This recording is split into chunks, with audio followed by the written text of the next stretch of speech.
नमस्कार दोस्तों, स्वागत है आप सभी का एक बार फिर से। माँ भगवती की कृपा आप पर और आपके पूरे परिवार पर सदा सर्वदा बनी रहे।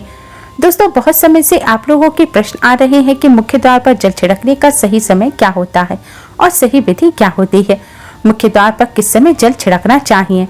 क्या मुख्य द्वार पर जल छिड़कने के लिए स्नान करना आवश्यक है या बिना स्नान किए हुए भी मुख्य द्वार पर जल का छिड़काव किया जा सकता है? झाड़ू लगाने से पहले या फिर झाड़ू लगाने के बाद जल छिड़कना चाहिए। और एक प्रश्न आया है कि क्या पीरियड के समय हम मुख्य द्वार पर जल का छिड़काव कर सकते हैं या मुख्य द्वार पर दीपदान कर सकते हैं। और जल से ही जुड़ा एक और प्रश्न आपका है कि मंदिर में जो प्रतिदिन जल का लोटा रखा जाता है, उस जल का हमें क्या करना चाहिए, किस प्रकार से प्रयोग करना चाहिए। क्या हम उसे खाने में प्रयोग कर सकते हैं या फिर हम उसे किसी पेड़ पौधे में डाल सकते हैं। उस जल का उपयोग किस प्रकार से होना चाहिए। और मुख्य द्वार पर जल छिड़कने से संबंधित आपका अगला प्रश्न यह है कि कई ऐसे लोग हैं जो कि फ्लैट में रहते हैं, कुछ ऐसे लोग हैं जो किराए के मकान में रहते हैं, एक कमरे में रहते हैं, तो उन्हें अपने घर के मुख्य द्वार पर दीपदान किस प्रकार से करना चाहिए, जल कहाँ छिड़कना चाहिए, मतलब वो किस जगह को मुख्य द्वार मानकर वहां पर मुख्य द्वार से जुड़े उपाय करें। तो आज की वीडियो पूरी तरह से आपके प्रश्नों पर आधारित है, इसलिए बहुत महत्वपूर्ण है, इसे पूरा जरूर देखें। अगर आपको आज की वीडियो पसंद आए तो इसे लाइक जरूर कीजिएगा, क्योंकि आपके लाइक और कमेंट से ही एकमात्र जरिया है जिससे मुझे पता चलता है कि आपको यह वीडियो अच्छी लगती है और आपके लिए यह वीडियो उपयोगी है। तो अगर वीडियो अच्छी लगे तो लाइक जरूर करिएगा और कमेंट बॉक्स में जय माता दी जरूर लिखें। इससे आपको सकारात्मक ऊर्जा की प्राप्ति होगी। और अगर आपका कोई भी सुझाव हो, कोई भी प्रश्न हो या फिर कोई विशेष वीडियो आप देखना चाहते हैं तो उसके लिए भी आप कमेंट बॉक्स में जरूर लिखिएगा। चैनल पर पहली बार आए हैं तो चैनल को सब्सक्राइब जरूर कीजिएगा। आइए दोस्तों, अब जानते हैं कि घर के मुख्य द्वार पर जल छिड़कने का सही समय क्या होता है और सही विधि क्या होती है। दोस्तों, अगर आप मुख्य द्वार पर जल छिड़कते हैं तो आपको ध्यान रखना है कि जल आपको एक दिन पहले ही, मतलब एक रात सोने से पहले ही आपको पात्र में जल भरकर रख देना है। इसके लिए आप तांबे का पात्र ले सकते हैं या फिर पीतल का, स्टील का या चांदी का पात्र भी ले सकते हैं, जो भी आपके पास उपलब्ध हो। अब इसमें आपको गंगा जल डालना है और फिर से शुद्ध जल से भर देना है। गंगा जल ना हो तो परेशान होने की आवश्यकता नहीं है, आप इसे शुद्ध जल से भी भर सकते हैं। और जल भरे इस पात्र को आपको अपनी रसोई में रख देना है। दोस्तों, इसी जल का आपको अपने घर के मुख्य द्वार पर छिड़काव करना है। बहुत से लोगों के प्रश्न आए हैं कि क्या हम स्नान से पहले जल का छिड़काव कर सकते हैं या स्नान करना जरूरी है। तो दोस्तों, मुख्य द्वार पर जो सुबह सवेरे जल का छिड़काव किया जाता है, जैसे कि जो रसोई में रखा हुआ जल है, ये एक तरह से उपाय के तौर पर किया जाता है। घर में किसी भी प्रकार की परेशानी हो, किसी भी प्रकार के दुख दरिद्रता हो, गरीबी हो या फिर कलह कलेश हो, बहुत अधिक रहता है, मतलब किसी भी प्रकार की नकारात्मक ऊर्जा से आप परेशान हैं, बहुत समय से परेशानी में घिरे हुए हैं, तो ऐसे में घर में रसोई में रखा हुआ जल, इसका आपको अपने घर के मुख्य द्वार पर छिड़काव करना चाहिए। इस जल के छिड़काव से आपके घर की कोई भी परेशानी हो वह बहुत शीघ्र ही समाप्त हो जाती है। इस उपाय को करने से आपके घर में सुख समृद्धि भी आती है, कलेश से भी मुक्ति मिलती है, बीमारियों से भी मुक्ति मिलती है।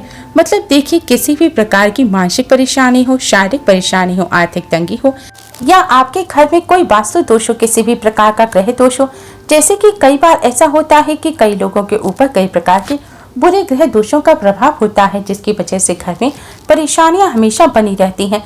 तो ग्रह दोषों के प्रभाव से भी आपको मुक्ति मिलती है। वास्तु दोष और पितृदोष भी समाप्त हो जाता है। इसके साथ ही जैसे कि बहुत से लोगों के प्रश्न होते हैं कि उनके ऊपर किसी ने कुछ करा दिया है, उनके परिवार में किसी भी प्रकार की पहले कोई परेशानी नहीं थी, लेकिन अभी कुछ समय से परेशानियां लगातार आती ही जा रही हैं और कोई रास्ता नहीं मिल पा रहा है। तो किसी के भी तंत्र मंत्र का प्रभाव हो, बुरी नजर का प्रभाव हो, आपके इस उपाय से, मतलब एक लोटा जल से आपकी परेशानियां स्वतः ही कुछ दिनों में समाप्त हो जाती हैं। तो ये घर की सभी परेशानियों से मुक्ति पाने का रामबाण और सबसे सरल और सबसे आसान उपाय होता है, जो हमारे शास्त्रों में वर्णित है। तो आप अपने घर की रसोई में एक लोटा जल रात भर रखें और प्रातःकाल जल्दी उठकर उसे अपने घर के मुख्य द्वार पर उससे छिड़काव करें। अब जैसे कि बहुत से लोगों के प्रश्न आते हैं कि ये जल हमें किस समय अपने घर के मुख्य द्वार पर डालना चाहिए। तो दोस्तों, सुबह सूर्य उदय से पहले इस जल का छिड़काव मुख्य द्वार पर हो जाना चाहिए। आप चाहें इसके बाद शुद्ध जल से, मतलब किसी दूसरे जल से अपने घर के मुख्य द्वार को धो सकते हैं। तो कोई समस्या नहीं है, लेकिन इस जल का छिड़काव मुख्य द्वार पर सूर्योदय से पहले हो जाना चाहिए। दोस्तों अगला प्रश्न है कि क्या स्नान करके हमें इस जल का छिड़काव अपने घर के मुख्य द्वार पर करना चाहिए या बिना स्नान किए कर सकते हैं? तो दोस्तों इस जल का छिड़काव हमें सुबह उठते ही अपने घर के मुख्य द्वार पर करना है। आपको सुबह उठते ही अपने रसोई घर में जाना है, मुख्य द्वार को खोलना है और मुख्य द्वार यानी कि मेन गेट पर आपको इस जल का छिड़काव कर देना है। इससे पहले स्नान करने की आवश्यकता नहीं है। जल का छिड़काव करते समय आप पितरों का ध्यान कीजिए, माँ लक्ष्मी का ध्यान कीजिए, क्योंकि कहा जाता है कि सुबह सुबह माँ लक्ष्मी प्रत्येक द्वार पर आती हैं, सबके द्वार पर आती हैं। जिनके भी द्वार खुले होते हैं, जिस घर के मुख्य द्वार पर जल का छिड़काव हुआ रहता है, उसके घर में भी प्रवेश कर जाते हैं। तो माँ लक्ष्मी का अपने मन में ध्यान कीजिए और एक तरह से प्रार्थना कीजिए कि माँ लक्ष्मी आप मेरे घर में प्रवेश करें, मैं आपका स्वागत करने के लिए तैयार हूँ। और इसके बाद अपने पितरों का ध्यान कीजिए, क्योंकि हमारे घर की दहलीज जो होती है वहीं पर पितरों का वास माना जाता है। तो जब आप दहलीज पर जल के छींटे देते हैं तो आपके पितर तृप्त हो जाते हैं, प्रसन्न हो जाते हैं और उनका आशीर्वाद भी आपको प्राप्त होता है। तो सुबह जो आप जल का छिड़काव करें, इसके लिए स्नान करने की आवश्यकता नहीं है। अब आपका अगला प्रश्न है कि क्या झाड़ू लगाने के बाद जल का छिड़काव करना चाहिए या झाड़ू लगाने से पहले कर सकते हैं? तो दोस्तों जैसे कि मैंने आपको पहले बताया कि सुबह सोकर उठने के बाद सबसे पहला कार्य आपको करना है कि आपको अपने घर के मुख्य द्वार पर जल का छिड़काव करना है। इसके बाद आप झाड़ू लगा सकते हैं। लेकिन एक चीज का ध्यान रखें, जब हम सुबह सोकर उठते हैं तो सबसे पहले बिस्तर पर बैठे हुए अपने दोनों हाथों को जोड़कर दोनों हथेलियों को सामने रखकर हथेलियों के दर्शन करने चाहिए, क्योंकि हथेलियों में समस्त देवी देवताओं का वास होता है। हथेली का दर्शन करते समय इस मंत्र का हो सके तो जाप करें। मंत्र है कराग्रे वसते लक्ष्मी, कर मध्य सरस्वती, कर मूले तो गोविंदम, प्रभाते कर दर्शनम। हथेली का दर्शन करने से भगवान विष्णु, माँ लक्ष्मी और माँ सरस्वती के दर्शन हो जाते हैं। हथेली का दर्शन करते समय हो सके तो इस मंत्र का उच्चारण करें, नहीं तो आप अपने इष्ट के मंत्र का उच्चारण भी कर सकते हैं या ओम नमो भगवते वासुदेवाय मंत्र का जाप कर सकते हैं। फिर हाथों को अपने चेहरे पर लगाकर समस्त देवी देवताओं को प्रणाम करें। फिर पृथ्वी पर पैर रखने से पहले आपको पृथ्वी माता को छूकर प्रणाम करना चाहिए। उसके बाद ही अपने चरण रखने चाहिए। सबसे पहले दाहिना यानी कि राइट पैर आपको पृथ्वी पर रखना चाहिए। मतलब सुबह उठकर सबसे पहले हथेलियों के दर्शन कर धरती माता को प्रणाम कर सीधे रसोई में जाएं और रसोई में से जल लाकर अपने घर के मुख्य द्वार पर आपको छिड़काव करना है। माँ लक्ष्मी का और अपने पितरों का ध्यान करना है। उसके बाद आप अपने घर के अंदर आ जाएं। उसके बाद जो भी आपका रूटीन है, मतलब आप झाड़ू लगाते हैं, स्नान करते हैं, जो आपका रूटीन है आप वह कर सकते हैं। दोस्तों कई लोगों के प्रश्न आते हैं कि जब हम मुख्य द्वार पर जल का छिड़काव करते हैं तो उसी समय हम मुख्य द्वार पर झाड़ू लगा सकते हैं या पानी डालकर सफाई कर सकते हैं। तो जी हाँ दोस्तों, आप बिल्कुल कर सकते हैं, पर सबसे पहले आपको रसोई में रखा हुआ जल का छिड़काव भी मुख्य द्वार पर करना है। इसके बाद आप अपने घर के मुख्य द्वार की अच्छी तरह से सफाई कर सकते हैं। दोस्तों कई लोगों के प्रश्न आते हैं कि हम फ्लैट में रह रहे हैं या एक कमरे के मकान में रह रहे हैं, किराए के कमरे में रह रहे हैं, तो ऐसे में हम मुख्य द्वार पर जल का छिड़काव कहाँ करें, दीपदान कहाँ करें, हम अपना मुख्य द्वार किसे माने? तो दोस्तों जिस गेट पर आपका नेम प्लेट लगा हुआ है, जिसे बंद करने के बाद आपका घर बंद हो जाता है, उसे ही आपको अपना मुख्य द्वार मानना है और वहीं पर आपको दीपदान करना है, वहीं पर आपको जल का छिड़काव भी करना है। दरवाजे से जुड़े जो उपाय जो हैं वह आपको उसी गेट पर करने हैं। दोस्तों अगला प्रश्न आता है कि हम पीरियड में मुख्य द्वार पर जल का छिड़काव कर सकते हैं या फिर दीपदान कर सकते हैं। तो देखिए, जल का छिड़काव करने के लिए पीरियड हो या नहीं हो, इससे कोई फर्क नहीं पड़ता, लेकिन ध्यान रखें पीरियड अगर है तो आपको जल में गंगा जल नहीं डालना, आपको शुद्ध जल भरकर रखना है। पीरियड जब ना हो तब आप गंगा जल डालकर रख सकते हैं, बस इतना सा आपको ध्यान रखना है। और दीपदान करना, दीपदान एक धार्मिक पूजा होती है और धार्मिक पूजा हम बिना शुद्ध हुए नहीं कर सकते, इसलिए पीरियड के दौरान आप जल का छिड़काव तो कर सकते हैं लेकिन दीपदान नहीं कर सकते। दोस्तों आपका अगला प्रश्न है कि मंदिर में क्या जल रखना जरूरी होता है? तो दोस्तों मंदिर में जो जल रखते हैं वह बहुत आवश्यक होता है। जल एक ऐसी चीज है जिसमें सभी प्रकार की एनर्जी ऑब्जर्व हो जाती है।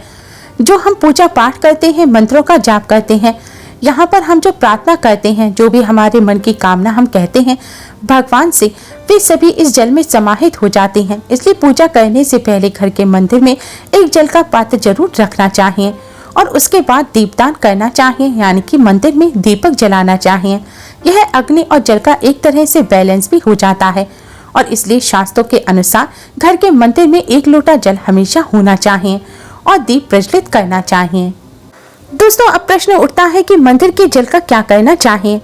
तो अगले दिन स्नान आदि करने के बाद मंदिर में रखे हुए आप जल को उठाएं और इसका आप अपने पूरे घर में, सारे कमरों में, रसोई घर में छिड़काव करें। इससे आपके घर का शुद्धिकरण हो जाएगा, क्योंकि वो बहुत ही पॉजिटिव एनर्जी से भरा हुआ जल होता है। उस जल का छिड़काव करने से किसी भी प्रकार की नकारात्मक ऊर्जा का प्रवेश घर में नहीं होता। किसी भी प्रकार की परेशानी आपके घर में हो, आप नियमित तौर से इस जल का छिड़काव अगर घर में करेंगे तो निश्चित ही आपकी सभी परेशानियां दूर हो जाएंगी और किए कराए तंत्र मंत्र के प्रभाव से भी मुक्ति मिल जाएगी। दोस्तों, इस जल का अगला उपाय यह है कि आपके घर में अगर कोई व्यक्ति बीमार है तो इस जल को आप रोजाना उन्हें पिलाएं।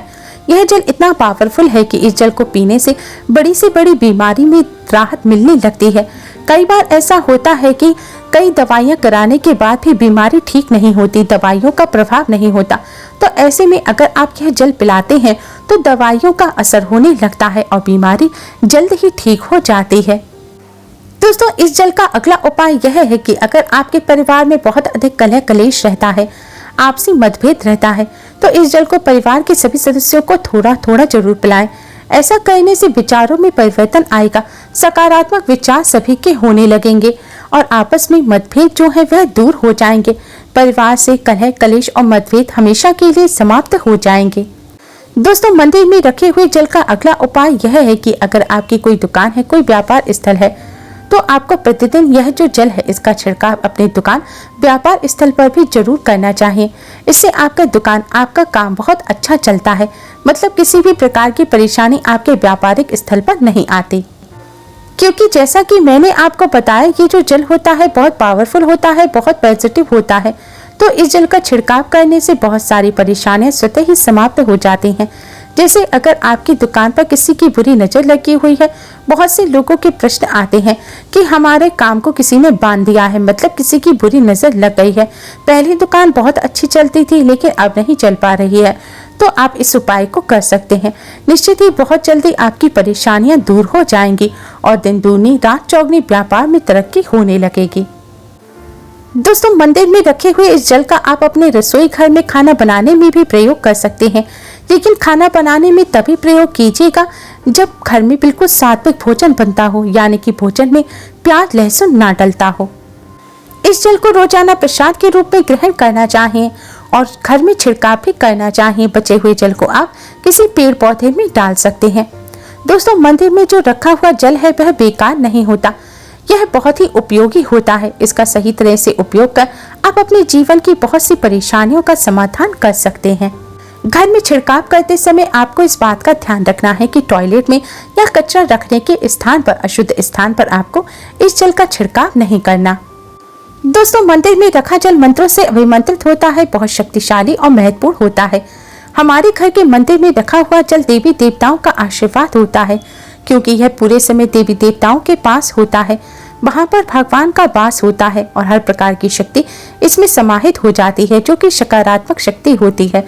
और इस जल का प्रयोग अगर हम सही तरह से करते हैं, मतलब इसको ग्रहण करते हैं, इसका घर में छिड़काव करते हैं, खाने में प्रयोग करते हैं, व्यापार स्थल पर डालते हैं, तो हमारी सभी समस्याओं का समाधान जल्द ही हो जाता है।